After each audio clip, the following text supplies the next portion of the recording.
জেলায় জেলায় মেলা হবে, হবে ক্যাম্প শিবির, সরকারি সব সুবিধার থাকবে হাতায় ভিড়। আধার কার্ড বা প্যান কিংবা কিষাণ কার্ড, বাকি যা আরো আছে মনে রাখেন sir.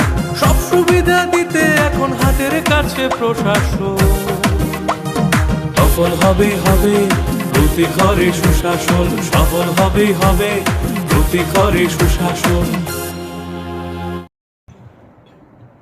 Honorable Chairman Sir, Uilano, Sini Tinini Mushon Tugunai, Honorable MDC, Jabujit Tripuranang Hambayaparo, Debo Hambayaparo, Sini Gobeshona, Clay Tajilu Kokna, Sini Bimal Chakma, honourable member, একজন পলিটিশিয়ান গবেষক, আবাহিগেন পলিটিক্স এবং মান উন্নয়ন নেই। I really thank him.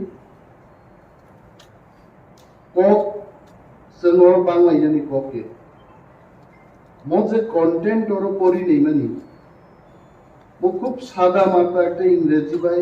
I don't know who has written this. Just like যে forest dwellers চিনি তি প্রাসারো বাহিক লাইট থকক জাগিত জাস্ট একটা ঝলক অর ই সানালি চেষ্টা খাই। আপনারা যদি এই মোশনের বিষয়বস্তুটা পড়েন, এখানে কোনো এক জায়গায় লিখেছে যে আমার স্ত্রীর নাম ইনকারেক্টলি এটা লেখা হয়েছে, দি ওয়াইফস নেম ইজ ইনকারেক্ট, এবং যে লোকেশনটাতে আমাকে দেওয়া হলো এই লোকেশনটা অন্য একজন সেখানে দখল করে বসে আছে। এই যে হয়রানি এটা কারা করেছে? যদিও বিমল বাবু বলেছেন যে টুকাটুকি বা রাজনৈতিক আলোচনা করা আমাদের উচিত না, সমস্ত প্রবলেমের তার একটা উৎস থাকে। আমি যতটুকু জানি ল্যান্ডলেস যারা, যাদের জমি নেই, যাদের নামে কোনো দলিল নেই, যাদের নামে কোনো পর্চা নেই, অথচ বছরের পর বছর 200-300 বছর ধরে যারা জঙ্গলে বসবাস করছেন, ত্রিপুরাতে না সারা ভারতবর্ষের মধ্যে তাদেরকে বনের অধিকার দেওয়া হবে, এটাই ছিল আলোচনা। এবং এই ফরেস্ট রাইটস যখন চালু হয় সারা ভারতবর্ষে, বিভিন্ন এনজিওর মাধ্যমে সমস্ত ট্রাইবাল লিডারদের নিয়ে আলোচনা চক্র হয়, তাদের মতামত নেওয়া হয়, পরীক্ষা নিরীক্ষা করার পর বলা হলো মিনিমাম 70-75 বছর ব্রহ্মী যারা তংনাই বড় অর ফরেস্ট রাইটস। প্রথম যে ব্যাপারটা এখানে বলা হয়েছে যে লোন নেওয়ার জন্য তাদের কাগজ ব্যাংকে গেছে। মাই ফার্স্ট কোয়েশ্চেন ইজ, একটা ল্যান্ডলেস মানুষ সে কেন লোন নেবে? Why he is going to take loan? যার কাছে কিছুই নাই, নাই বলেই তো তাকে জমি দেওয়া হলো, সে কেন লোন নেবে? What the government is doing? আমরা এখানে যারা আছি, যদিও সঞ্জিত রিয়াং তার নামটা চেঞ্জ করে ভূমিকানন্দ রিয়াং করে ফেলেছেন, মাননীয় চেয়ারম্যানের কাছে আমি অনুরোধ করব যে প্রত্যেক সদস্যদের জন্য তাদের নিজস্ব অ্যালটেড চেয়ার থাকে এবং প্রথা অনুযায়ী তারা নিজস্ব অ্যালটেড মাইক থেকেই কথা বলতে। আমি জানি বিধানসভাতে কোনো এক সময় কোনো মাননীয় বিধায়ক অন্য একটা টেবিল থেকে যখন কথা বলেন, সেটি কিন্তু রেকর্ড করা হয় না। And in the same manner, Honorable Member Sanjit Riyang is sitting in the allotted chair of Bhumika Nando Riyang. এগুলো যেন দেখা। এখানে বলেছে যে এই ল্যান্ডের যে ডকুমেন্টটা এটা ব্যাংকের কাছে চলে গেছে। আমার প্রশ্ন হলো, এই যে ডকুমেন্টটা গেছে, আদৌ এই কথা ইজ ইট কারেক্ট যেটা ফরেস্ট পাত্তার উপর ব্যাংক লোন নেওয়া যায়? I don't know, actually first time I am hearing in the house যে বনের পাত্তার উপর লোন নেওয়া যায়। First time I am hearing in my life, I am telling. এবং এই যে কাজটা করেছে, কারা করেছে? তৎকালীন বামফ্রন্ট সরকার। এদের ইচ্ছা হলো তোমাকে ফরেস্ট পাত্তা দেওয়া হবে বলে 5 বছর তাকে রাজনৈতিকভাবে তার দলের কাজকর্ম করাতে শুরু করেছে, এবং পরবর্তী 5 বছরে একটা ভুয়া পাত্তা দিয়ে, এই ভুয়া পাত্তা, this is Y wife's name is not okay, যেটা আমাদের মাননীয় অনারেবল ইএম এডুকেশন বলতে চেষ্টা করেছেন, জিও টেকিং। সেখানে ক্যামেরা নিয়ে, ফিটা নিয়ে পরিমাপের কোনো দরকার নেই। জিও টেকিং খাইব actual location identify climate in how many places geotagging খাটাবো পর্যন্ত? আমি জানি নর্থ ত্রিপুরার চন্দ্রখা, রাইতিসা, কাংরাই ইত্যাদি এলাকায়, বিশেষভাবে যেখানে রিয়াংরা বসবাস করেন, আম খাইকার পাতা ফাইকা চিনি রিয়াং সিনের হুমুঙ্গই আর আরো চাষবাস খাই বাগান লাখ লাখ রাঙা দিত অন্য চিনি ত্রিপুরাসা পরব্রত। আমি এটা বলবো না এখানে ত্রিপুরাসাদের বিরুদ্ধে লড়াই করুক, এটা আমার বক্তব্যের মূল বিষয় না। কিন্তু এটা কেন একজনের নামে পাত্তা হবে আর একজন চাষ করবে সেখানে? এটাও এনকোয়ারি হোক। তো শোষণ থেকে মুক্ত পাওয়ার জন্য এটা করা হলো, আবার তারা শোষিত কেন? এটা হবে আমার মানাই নিচে নাই। আরেকটা জিনিস হলো, বিমল বাবু যে স্পিরিট নিয়ে এখানে কথা বলেন, আমি আবারও বলবো, I feel that as if we are in the one party, we are in the same government. এটা বাস্তব।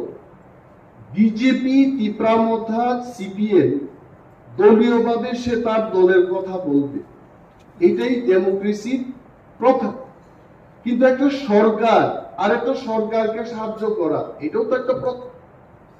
রাজ্যে বিজেপির সরকার হতে পারে, এখানে ত্রিপুরা সরকার হতে পারে, but government should have another government. যদি আজকে কেন্দ্রীয় সরকার মনে করে যে ত্রিপুরা সরকারকে 1 টাকা দেব না, আই টেল ইউ, বেতন দেওয়া তো দূরের কথা, ত্রিপুরা রাজ্যে কোন ধরনের সরকারি ব্যবস্থাপনা আর চালু থাকবে না। Because 78 to 80% of the state budget is dependent on the central budget. Central grant যদি না দেওয়া হয় ত্রিপুরাকে, ত্রিপুরা সরকার সে পরিচালনা করতে পারবে না। ইন দি সেম ম্যানার আমাদের এডিসির যে বাজেট, আবার বলবো, ত্রিপুরা সরকার নিয়ে 26,800 কোটি টাকা budget, only 2% of that budget is being given to us. এটা দিয়ে আমরা কি করব? কেন এটা হবে? এই যে রাজনীতি, আমরা বলি রাজনীতির ঊর্ধ্বে আমাদের জনসাধারণের জন্য কাজ করতে হবে।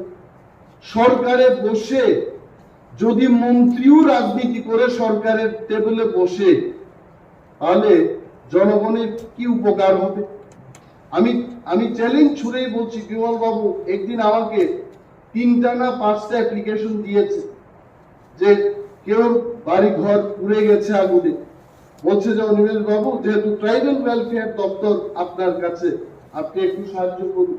আই রিমেম্বার, সেখানে দলের বিষয় না, একজন নির্বাচিত জনপ্রতিনিধি আমার কাছে এসছেন, ওনার এলাকার বিধ্বস্ত মানুষ যারা ক্ষতিগ্রস্ত তারা ওনার কাছে গেছেন। সঙ্গে সঙ্গে আমি এটাকে আমাদের যারা সমর্থক তাদের যেভাবে আমরা দিই, একইভাবে ওনারটা আমি দিয়েছি। This should be the spirit. I am not telling I am doing great job, but এই সমস্ত কাজ না হওয়ার কারণে আজকে কিন্তু এই মোশনের যে বিষয়বস্তু উঠে আসছে, এটা হলো মূল কারণ। আরেকটা এখানে বলি, আসলে কি ফরেস্ট রাইট সম্পর্কে কি আসলে আমরা জানি? আমিও কিন্তু বেশি কিছু জানি না। ফরেস্ট রাইট কথার অর্থ হচ্ছে জঙ্গলে যারা থাকে, বছরের পর বছর যারা থাকে, তাদেরকে একটা অধিকার। Beyond that I don't. যেহেতু ফরেস্ট রাইট একটা আইন, এটা একটা আইন, এই আইনকে এনে সবাই রুলস তৈরি করেছে, বিধি তৈরি করেছে। প্রথম আমি যে ব্যাপারটা সাজেশন দেব হাউসের মধ্যে, যে ফরেস্ট রাইট সংক্রান্ত ব্যাপার নিয়ে ত্রিপুরার বিশেষভাবে এডিসি এলাকায় একটা আলোচনা চক্র, যদিও আমরা করি নাই, পূর্বতন যারা সরকারে ছিলেন ওনারা করেন নাই, but we must have to start doing this. What is forest right? আমাদের কি অধিকার আছে? আমি যে চাইবো একটা জিনিস, আমি নিজেই জানি না হোয়াট ইজ মাই রাইট। এই রাইটস কি নিয়ে আলোচনা চক্র শুরু হোক। এখন আমরা যে দোষ দেব মানুষকে, কিন্তু দোষ নাই। এখন ত্রিপুরা সরকারকে যদি বলি, মাননীয় বিরোধী দলের নেতা বিমল বাবু বলেছেন যে এনসি দেববর্মাকে উনি রেভিনিউ মিনিস্টারকে ধন্যবাদ জানান। কেন আমি তো ধন্যবাদ জানাবো? কারণ ত্রিপুরার রাজনৈতিক ইতিহাসে এবং সরকার পরিচালনার ইতিহাসে এনসি দেববর্মাই নজির গড়েছেন প্রথমবার রেভিনিউ মিনিস্টার হিসেবে।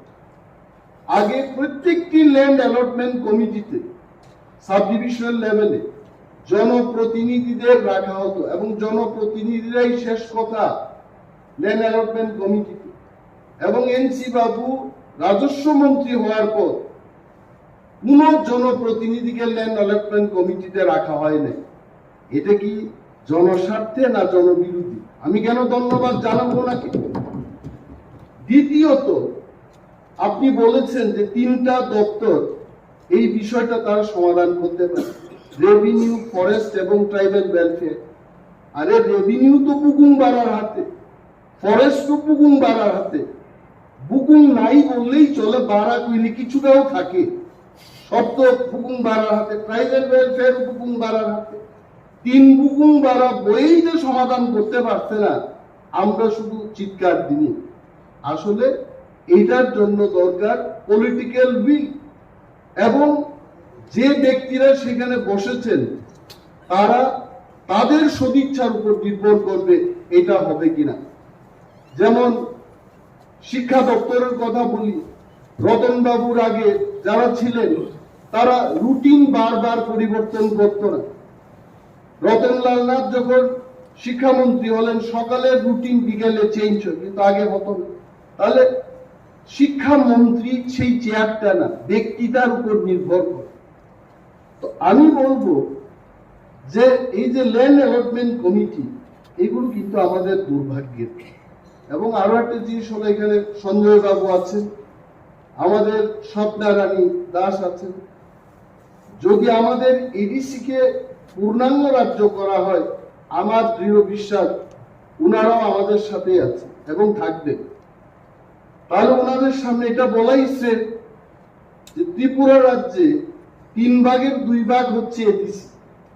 অর্থাৎ যদি এই 2 ভাগ দ্বারা ক্ষমতা দিয়া দেয়, পিতার চেয়ে পুত্রের অধিকার বেশি হয়ে যাবে। কারণ পুত্রের আয়তন হচ্ছে 3 ভাগের 2 ভাগ, আর পিতার আয়তন হবে 3 ভাগের 1 ভাগ। এই ভয়টাও কিন্তু সেখানে কাজ করে, কিন্তু করার তো কিছু নাই। এডিসিটাই এমন। কার্বিং আঙুলের কথা যদি বলেন, আসামের 10 ভাগের 1 ভাগ হবে বা 15 ভাগের 1 ভাগ হবে, কিন্তু ত্রিপুরাতে দেখা গেল যে টোটাল আয়তনটা আমাদের কাছে। এই ব্যাপারটাও সেখানে কাজ করছে। এটা আমরা চাই, বিমল বাবু যেহেতু বলেছে, এই হাউস থেকে একটা রেজলিউশন হোক, এবং মাননীয় এলআরএস দপ্তরের ইএম সাহেব যেটা বলেছেন যে আমাদের করার কিছু নাই, তেমন কিছু ব্যাপার আমি মনে করি না। আমাদের করার অনেক আছে। গভর্নরের মনোনীত মাননীয় এমডিসি এখানে এমন ভাবে বক্তৃতা করেন, যেমন বাকি বিরোধী দলের যারা সদস্যরা ওনারা কিছুই না। গভর্নরের যারা আশীর্বাদ প্রাপ্ত ওনারাই সবচেয়ে ইফেক্টিভ, এটা ভালো কথা। তো এমডিসি বিদ্যুৎ দেববর্মার মতো যারা প্রভাবশালী এমডিসি, পুর খাওয়া এমডিসি, বিমল বাবুর মতো পুর খাওয়া এমডিসিরা থাকতে ত্রিপুরা সরকার, বিজেপির সরকার এটা করবে না কেন? এখন একটাই দরকার, আমাদের একটা প্রস্তাব, এখান থেকে সেখানে যাও, টোটাল এনকোয়ারি হোক। এখানে কার ভাতিজা কার ভাগ্নে এটা দেখার আমাদের বিষয় না, টোটাল এনকোয়ারির মাধ্যমে কার জায়গা কে দখল করছে, জিও টেকিং হোক। আর যদি সিপিএম যদি ভুয়া পাট্টা দিয়ে থাকে তাহলে এটাকে শেষ করে নতুন ভাবে যেন আমরা করতে পারি, এই বিষয়টা আমাদের দেখা উচিত। এবং কিছু কিছু ক্ষেত্রে এই ফরেস্টের কথা বাদ দিই, প্রাইম এলাকাতে আমরা শুনলাম যে তেলিয়ামুড়ায় অনেক জমাতিয়া কলইদের যে জায়গা ছিল, এটা কিন্তু ট্রাইবেল ল্যান্ড নন ট্রাইবেল কে বিক্রি করা যায় না, কিন্তু বিজেপি আর ইউপির সরকার আর একটা ইতিহাস সৃষ্টি করার পদ্ধতি। আমরা অনেক চেঁচামেচি করলাম, এটা কি করা হয়? ট্রাইবেলদের ল্যান্ড এটা নন ট্রাইবেলরা বিক্রি করতে পারে না, এটাই রাজ্যের আইন, কিন্তু এই আইনকে লঙ্ঘন করে ওইখানেও বিক্রির আদেশ, বিক্রির জন্য পারমিশন দেওয়া হচ্ছে। এগুলো বন্ধ হোক। টোটাল ব্যাপারটাকে নিয়ে আমাদের এই হাউস থেকে একটা প্রস্তাব সেখানে যাক, এন্ড অল অফ আস, যেহেতু বিমল বাবু বলছেন বিরোধী দলনেতা, এইখানে আমরা নির্বাচিত 28 জন, নির্বাচন ছাড়াই 2 জন আমাদের মতো এমডিসি, অর্থাৎ 30 জন আমরা একমত হয়ে ত্রিপুরা সরকারের কাছে প্রস্তাব দেব যে এই ঘটনার তদন্ত হবে। Thank you sir, thank you very much. কেন্দ্র রাজ্যের যোজনা পাইতে না আর ভাবনা, সব প্রকল্পের সুবিধা পাইবা হাতে হাতে। মেলা শিবিরে আসবে সময় মতে, জনগণের উন্নয়নে মাঠে এখন প্রশাসন হবে নিশ্চয়ই, প্রতি ঘরে সুশাসন হবে নিশ্চয়ই, প্রতি ঘরে সুশাসন হবে নিশ্চয়ই, প্রতি ঘরে সুশাসন হবে নিশ্চয়ই, প্রতি ঘরে সুশাসন।